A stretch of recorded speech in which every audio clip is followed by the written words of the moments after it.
नमस्कार, मैं हूं आशुतोष त्रिपाठी और पंजाब केसरी नवोदय टाइम्स में आपका स्वागत है।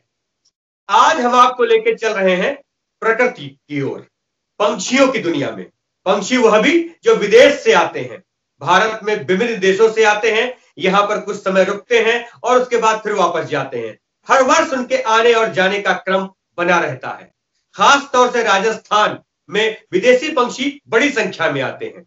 प्रकृति की गोद में उन्हें आना, यहाँ रहना बहुत अच्छा लगता है। एक तरीके से वो हमारे विदेशी मेहमान होते हैं। उनकी खातिरदारी करना हमारा फर्ज होता है, क्योंकि भारत में कहा जाता है अतिथि देवो भवः। तो अतिथि देवो भव का जो भाव है वो पंछियों के संग कितना हो पा रहा है और पंछियों को लेके भारत सरकार, राज्य सरकार किस स्तर तक काम कर पा रही है, यह सब जानने के लिए आज हम जिस व्यक्ति से जुड़ने जा रहे हैं वह राजस्थान और देश और प्रदेश विदेश में उनका बड़ा नाम है। बड़े डॉक्यूमेंट्री फिल्म मेकर है वो। नाम उनका हिम्मत सिंह जडेजा है। राजस्थान के और जयपुर से जुड़े हुए हैं वो और बड़े लेवल पे काम करते हैं। अब तक बहुत सारी डॉक्यूमेंट्री बना रखी है। इन दिनों वो पंछियों की दुनिया में काम कर रहे हैं। जो विदेश से पक्षी आते हैं उनके लिए काम कर रहे हैं। उनका मानना है कि जो विदेश से पक्षी आते हैं उनको यहाँ पर प्रॉपर एटमॉस्फेयर मिलना चाहिए, क्लाइमेट मिलना चाहिए और वो सभी सुविधाएं मिलनी चाहिए जिनकी उन्हें जरूरत है। हम सीधे जुड़ते हैं हिम्मत सिंह जडेजा जी से। जडेजा जी, बहुत बहुत स्वागत है आपका। नमस्कार। धन्यवाद। आप विदेशी पंछियों पे, जो विदेशी पक्षी हमारे देश आते हैं और यहाँ आकर रहते हैं, उन पे बड़ा काम कर रहे हैं। आप खुद बताइए कि वो आखिर किस तरीके का काम है और किस तरीके की जरूरतें और किस तरह की समस्याएं वो विदेशी मेहमान, विदेशी पक्षी अपने सामने उनको झेलना पड़ता है। उन सभी चीजों को आप विस्तार से बताएं, हिम्मत सिंह जी। सबसे पहले आपका बहुत बहुत धन्यवाद। और मैं शुरू करना चाहूंगा कि मैं मोरवी, गुजरात, काठियावाड़ के राजघराने से आता हूँ। मेरा ताल्लुक राजघराने से है और मेरे दादा जो थे महाराजा मोरवी, वो पक्षियों के बड़े प्रेमी थे और उनके जो भाई थे हड़बम जी, वो भरतपुर रिजाइनस के मित्र थे। तो उन्होंने भरतपुर रिजाइनस को ये बर्ड सेंचुरी जो भरतपुर है जी, ये हड़बम जी ने बना के उनको दी, उनकी बर्थडे को गिफ्ट किया था। तो मेरे भी संस्कार कहीं वहीं से जुड़े हुए हैं। और इन दिनों जो हम काम कर रहे हैं उसके पीछे एक ही चीज है कि करोड़ों में पक्षी आते हैं और हमारे हजारों तालाब हैं। हजारों तालाब में से हमारे सैकड़ों बड़े तालाब, मैं कहूँगा हजारों शायद, वो सब पोल्यूट हो चुके हैं, जहाँ साफ सुथरा पानी नहीं है और साथ ही साथ खाने के लिए कोई पूरी व्यवस्था नहीं है, कोई फीडिंग कर लिए है। तो उसकी वजह से पक्षी परेशान होते हैं। और खास करके जो मैंने रियलाइज किया है कि पक्षी 4000, 5000, 10,000 मील की यात्रा करके आते हैं और ये जब वापस जाते हैं तो इनके जो बच्चे हैं वो रास्ते में काम आ जाते हैं और अपना देश पहुंच ही नहीं पाते। उसका कारण है पोल्यूटेड वाटर। हमारे पानी के अंदर सीवरेजेस डाल दी गए हैं और फैक्ट्री वेस्ट डाल दिया गया है। इन सब चीजों की वजह से पानी दूषित हो गया है और जो पानी हम नहीं पी सकते वो पानी पक्षी कैसे पी सकते हैं, ये मेरा सबसे बड़ा सवाल है। और इस और करने की जब मैंने सोची तो बहुत सारी हर्डल्स कह दीजिए आप बीच में थे कि गवर्नमेंट अपनी किसी चीज को तबादला करने में उन्हें 10 साल का समय चाहिए, लेकिन हम चाहते हैं कि एनजीओज मिलके काम को करें और जिससे कि हर प्रांत में ये काम हो। बेसिकली काम होगा कि हम उन्हें डाइवर्ट करेंगे, जो उनके निश्चित तालाब हैं जिनमें आते हैं उनको डाइवर्ट करके छोटे तालाबों में, इनको बड़े तालाब चाहिए, वो सारे दिक्कत है। तो हमारा कॉन्सेप्ट ये होगा कि हम इनको मोटिवेट करें छोटे तालाबों की तरफ, जहाँ फीडिंग की प्रॉपर व्यवस्था करें। उन तालाबों के पास में जो खेत हैं किसानों के, वो हम लेंगे लीज पे और वहाँ पे मतलब हम फसलें लगाएंगे सिर्फ इन पक्षियों के लिए। तो फीड छोटे तालाब में भी आके रह सकते हैं और वहाँ पे उनके घोंसले बनाने के लिए सारी व्यवस्था होगी, ये हमने सोचा है। और इसके लिए हम सिर्फ ये काम कर सकते हैं कि पक्षियों को उड़ाना और उनको 5 किलोमीटर, 7 किलोमीटर, 10 किलोमीटर के एरिया में जो स्वस्थ तालाब है वहां तक उनको पहुंचाना और वहां पे फीड की व्यवस्था ऐसी हो कि वो मोटिवेट हो जाए कि फीड हमको काफी तादाद में है, तो वो और कहीं जाने का प्रयास न करें। ये हमारी कोशिश है और हम एक नोडल एजेंसी की तरह काम करना चाहते हैं। और जो काम करेंगे हम, उसके ऊपर हम रेडियो स्टोरीज, आपकी छोटी छोटी फिल्म्स बनाएंगे, जिससे कि और स्टेट के एनजीओ को मिल सके, और उससे क्या होता है कि वो लोग अपने वहाँ एरिया में काम कर सकते हैं। इतना विशाल काम है, कोई एक एजेंसी नहीं कर सकती। ये प्रण लेना पड़ेगा पूरे देश के एनजीओ को जो पक्षियों के लिए काम करते हैं। हमें इन पक्षियों की हिफाजत करनी है, इन पक्षियों को मोटिवेट करना। वो अपने रूटीन वे में आते हैं, तालाब में लैंड करते हैं, लेकिन हमें वो चीजें करनी पड़ेगी जिससे छोटे तालाब विकसित हों और जहाँ फीड की व्यवस्था माकूल हो, जिससे कि पक्षी मोटिवेट होने में उनको प्रॉब्लम नहीं आए। ये हमारा प्रयास चल रहा है। हिम्मत सिंह जी, जो ये आपका पूरा एक प्रोजेक्ट है, जिसे कहा जाए कि आपने इसको सोच रखा है और जिस तरीके से कुछ कुछ काम भी आप कर ही रहे हैं, मैं आपसे जानना चाहूंगा कि जिस तरीके से भारत में साइबेरियन कंट्रीज से बहुत पक्षी आते हैं और विभिन्न अन्य देशों से जहां जहां पर भी जो क्लाइमेट चेंज होता है तो फिर वो भारत आते हैं, कुछ बता पाएंगे पक्षियों के बारे में कि वो कहां कहां से आते हैं, किस किस तरह से होते हैं और क्या उनकी जरूरतें होती हैं भारत में? जी, ये पक्षी आप मानिएगा कि सारे बर्फीले देशों से आते हैं, जहां जहां बर्फ तादाद में पड़ती है, जहां उनके अंडे जम सकते हो। और एक कुदरती देन है ब्रीडिंग, जो उनके दिमाग में है प्रजनन। तो प्रजनन के लिए सिर्फ वो हिंदुस्तान का क्लाइमेट, पाकिस्तान का क्लाइमेट सूट करता है उनको, बांग्लादेश का क्लाइमेट सूट करता है उनको। तो इस एरिया में जो आते हैं, जो ड्राई इलाका है, और आके वो ब्रीड करने के लिए बेसिकली आते हैं जी। और ब्रीड करने के बाद में वो रुकते हैं 4 महीने। ब्रीड के बाद पक्षी जो थोड़े बड़े हो जाते हैं, छोटे वाले, उनको लेके वापस अपने देश उड़ते हैं। तो ये साइबेरिया से आते हैं, ब्लैक फॉरेस्ट से आते हैं, ये रशिया से आते हैं, और जितने भी बर्फीले प्रदेश हैं हमारे नॉर्थ में, वहां से ये पक्षी उड़ के हिंदुस्तान आते। जी, अच्छा हिम्मत जी, ये जैसे मैं थोड़ा बहुत जानता हूं कि जो साइबेरियन कंट्रीज से आते हैं बेसिकली पेंटेड स्टार्क या बेसिकली स्टार्क्स होते हैं, और भी किस तरह के पक्षी होते हैं वो कृपया बताएं। देखिए, इसमें छोटे बड़े दो तरह के पक्षी होते हैं। एक क्रेन्स होती हैं जो बड़ी होती हैं, उसके बाद में छोटी डक्स होती हैं। जी जी, ये जो अलग अलग नस्ल की होती है, इनकी नस्ल अलग अलग हैं, और ये उड़ के आ जाते हैं और इतनी माइल तक की उड़ान भर लेते हैं। बड़े पक्षी भी भर लेते हैं, छोटे पक्षी भी भर लेते हैं, और ये बड़ा पर्टिकुलर जगह लैंड करते हैं। जो उनकी लैंडिंग का टाइम है, आप देख लीजिएगा, समय होता है, ये आपकी 28 सितंबर जो होता है, मैं गलत, तो टूरिज्म डे होता है, तो आप मान के लिए उस दिन से इनकी फ्लाइट्स लैंड होना होती है हिंदुस्तान में। और ये सब तरह के जो पक्षी हैं, छोटे बड़े, ये सारे के सारे पक्षी आते हैं, और बेसिकली आने के इनके एक ही कारण है, वो है ब्रीडिंग। अब ब्रीडिंग जगह नहीं मिल रही है अभी, तो ये बहुत नुकसान हो रहा है, जिसको कोई रियलाइज नहीं कर रहा है कि उनकी ब्रीड खत्म होती जा रही है। बिकॉज जब पोल्यूटेड पानी के अंदर वो रहेंगे तो आप क्या उम्मीद कर सकते। मैं आपसे जानना चाहूंगा हिम्मत सिंह जी कि जिस तरीके से विभिन्न हमारे जो जियोलॉजिकल गार्डन है, जहां पर भी हमने देखा है कि विदेशी पक्षी रखे जाते हैं, वहां पर पहले से भी है, लोग उन्हें देखते हैं, पसंद करते हैं, कहीं ना कहीं ब्यूटी भी उनके अंदर बहुत अच्छी है। तो जो ये हमारा डेवलप, कहीं ना कहीं जो आपके दिमाग में एक प्लान है, इसकी जो डेवलप होने के बाद टूरिज्म को क्या बहुत इफेक्ट करेगा, बड़ा लाभ होगा? टूरिज्म को लाभ हो सकता है यदि टूरिज्म भी इस बात को समझे। कारण आज की तारीख में हमारी सेंचुरीज है, वहां सब व्यवस्था है। सेंचुरी जो बर्ड सेंचुरीज हैं, वहां पे सारे अरेंजमेंट्स हैं, मैं मानता हूँ, लेकिन इनके अलावा वो पोल्यूटेड भी नहीं है। वो जो लेक्स हैं सेंचुरी के, वो कोई पोल्यूटेड नहीं है, सारी चीजें हैं। लेकिन ये तो इस तादाद में आते हैं कि वो सेंचुरीज काफी नहीं है।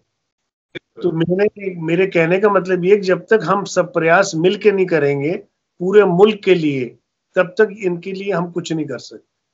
छोटे रूप में हमने एक तालाब डेवलप कर दिया, उससे कुछ नहीं होगा। हमें वही चीज पूरे राष्ट्र में लेनी होगी कि बाकी संस्थाएं तैयार रहें।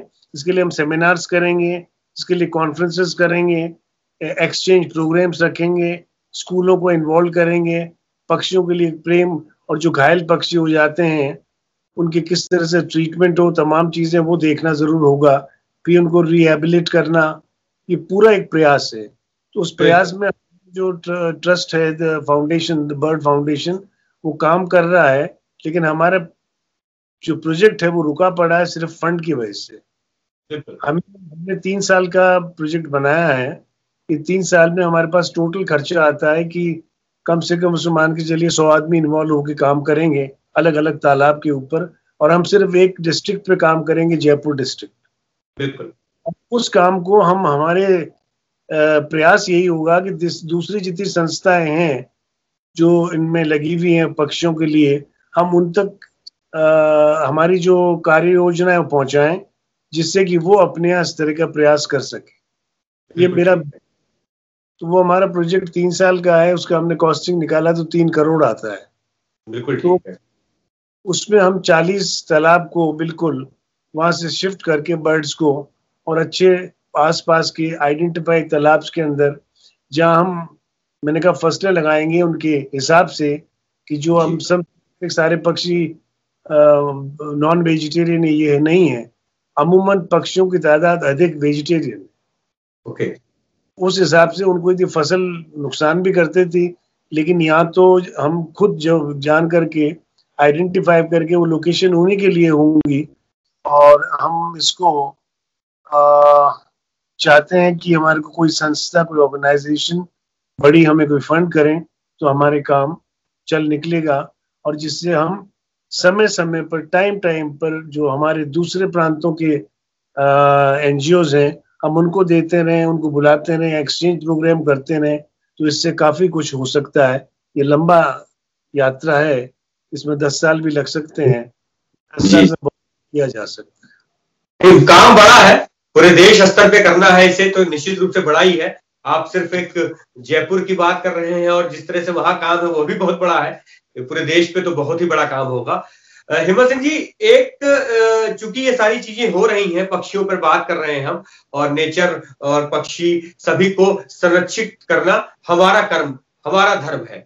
मानव को चाहिए कि प्रकृति की सुरक्षा करे, रक्षा करे, उसको, उसकी संवर्धन करे। पक्षियों के लिए भी यही बात है। किसी भी पशु पक्षी सभी को अपने जीने का अधिकार है। हम चूंकि पक्षी प्रेम की भी बात करते हैं और प्रकृति प्रेम की बात करते हैं, लेकिन एक सवाल जो सभी के मन में आएगा कि विदेश से आने वाले पक्षी जो यहाँ आते हैं, 4 महीने रुकते हैं और फिर यहाँ से वो चले जाते हैं, यदि उनके लिए हम, क्योंकि बड़ी भावना पक्षी प्रेम की है, प्रकृति प्रेम की है, लेकिन क्या इनको इस तरीके से हम अपनी मदद देके, इतना बड़ा काम करके, बड़े प्रोजेक्ट पे काम करके, इनके लिए प्रॉपर माहौल बना करके जो चीजें करेंगे, उनका इस पक्षी प्रेम की भावना को पूरा करने के साथ क्या किसी और तरीके के भी लाभ हो सकते हैं? क्या समझते हैं आप? मैं समझता हूँ पर्यटन को बहुत लाभ हो सकता है आने वाले सालों में। एक दफे हमने स्टैब्लिश कर दिया और पक्षी मोटिवेट होने शुरू हो गए, तो जो एरिया हम चूज कर रहे हैं जिसमें फीडिंग की व्यवस्था पहले करेंगे, तो जब वो पक्षी आने लग गए तो वहां पे छोटे छोटे रिसोर्ट्स बन सकते हैं, और आपका जो क्राफ्ट है उन क्राफ्ट को वहां पे मार्केट मिल सकता है। तो पर्यटन को तो काफी फायदा हो सकता है। अब देखिए, आप जैसे सेंचुरीज है वहां पे टूरिस्ट जा रहा है पक्षियों के लिए, हर जगह सेंचुरीज है, हरियाणा में भी है, तो गुजरात में भी है, तो हर जगह है। लेकिन हम बात करते हैं कि किस तरह से टूरिस्ट ऐसी जगह जाए। हम चाहेंगे कि हमारे कुछ बड़े बड़े जो तालाब हम कर रहे हैं वो उसको एडेप्ट कर लिए जाए, तो उनका हम करवा देंगे कि this is been looked after by और व्हाटएवर इट इज, और उसके बाद में वो काम कर रहे हैं, और वहीं पे बहुत से लोग आने वाले वर्षों में रिसोर्ट्स वगैरह खोल सकते। बहुत बढ़िया। हिम्मत सिंह जी, मैंने देखा है जितने भी जू है, जूलॉजिकल गार्डन है, उनमें बड़ी बड़ी कंपनी, बड़े बड़े लोग उसको अडॉप्ट कर लेते हैं। उनका नाम उस पर रहता है कि adopted by this and this company या this and this particular individual person. तो वो लोग उस पर बाकायदे उसका खर्चा उठाते हैं, कोई एक शेर रह रहा है किसी बाड़े में तो उसके खाने का सारा खर्चा उठाते हैं, साफ सफाई का खर्चा उठाते हैं, वहां के कीपर की जो पैसे दिए जाते हैं उसका पैसा तक देते हैं लोग। तो निश्चित रूप से जब जूलॉजिकल गार्डन के भीतर एक एक जानवर को लेकर इस तरीके की लोगों के मन में भावनाएं हैं कि वो उसे अडॉप्ट कर लेते हैं और उनका पालन पोषण करते हैं, उसके लिए पैसा देते हैं, तो ये भी बहुत बड़ा काम है। पक्षियों के लिए जो कुछ होगा उसको भी वो लोग कर सकते हैं, पर्टिकुलर तालाब अडॉप्ट करके और वहां का खर्चा उठा सकते हैं।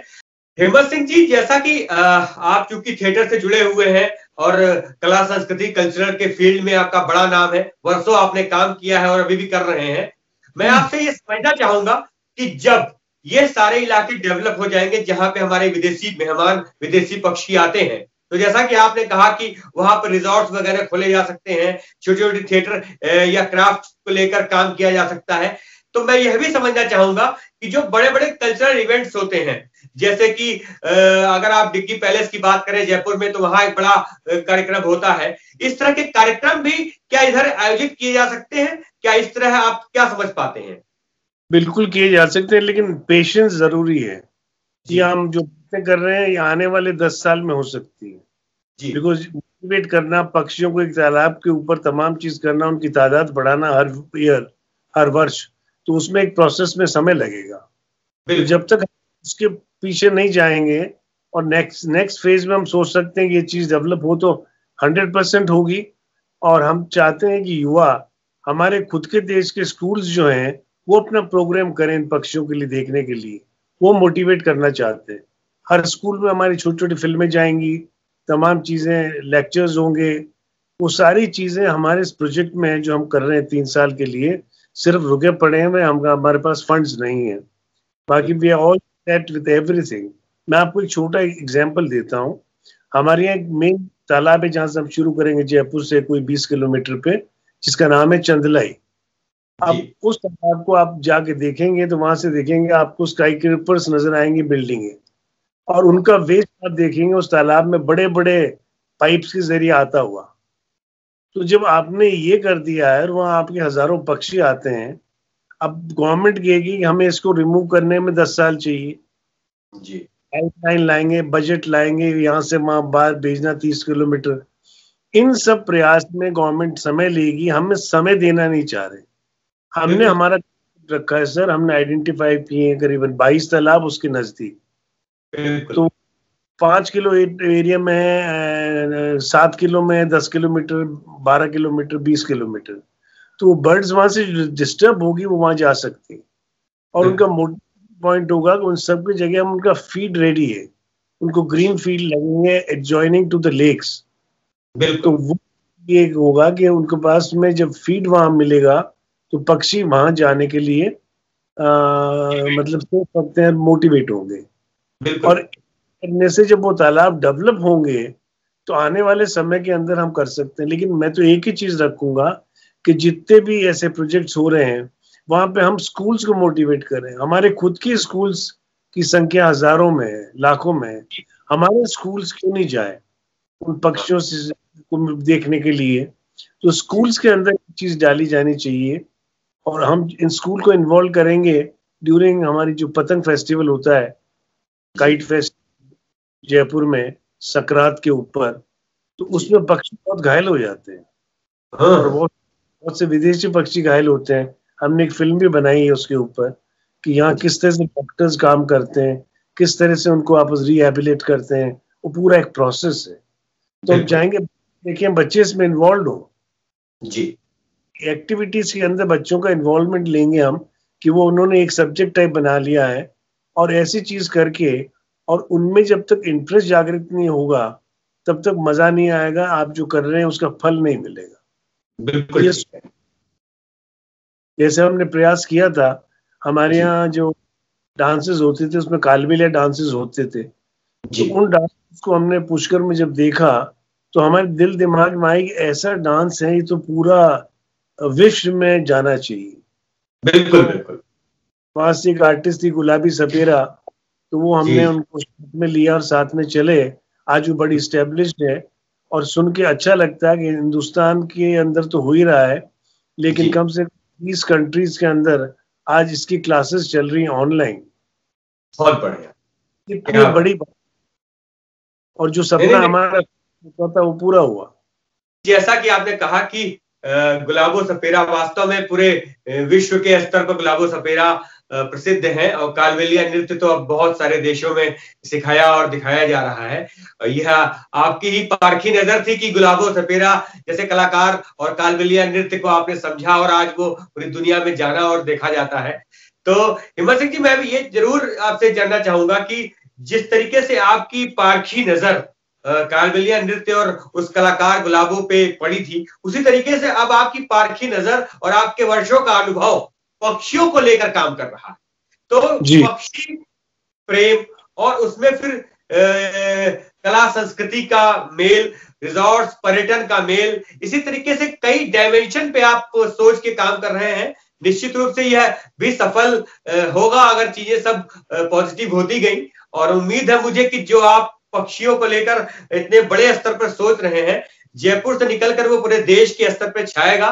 संस्थाएं, स्कूल सभी मिलकर इस दिशा में आगे आएंगी। और जैसे आपने कहा कि जिस प्रोजेक्ट पर आप काम कर रहे हैं उसके लिए फंड की आवश्यकता है, निश्चित रूप से जो एनजीओज हैं वो इसको देखेंगे, सुनेंगे, समझेंगे और आपके साथ जुड़ेंगे। फंड की भी दिक्कत दूर होगी और इसी उम्मीद के साथ कि पक्षियों के लिए एक बेहतर और शानदार वातावरण मिल पाएगा, हम आपसे विदा लेते हैं। आपने अपना बहुमूल्य समय हमें दिया, इसके लिए आपका बहुत बहुत धन्यवाद।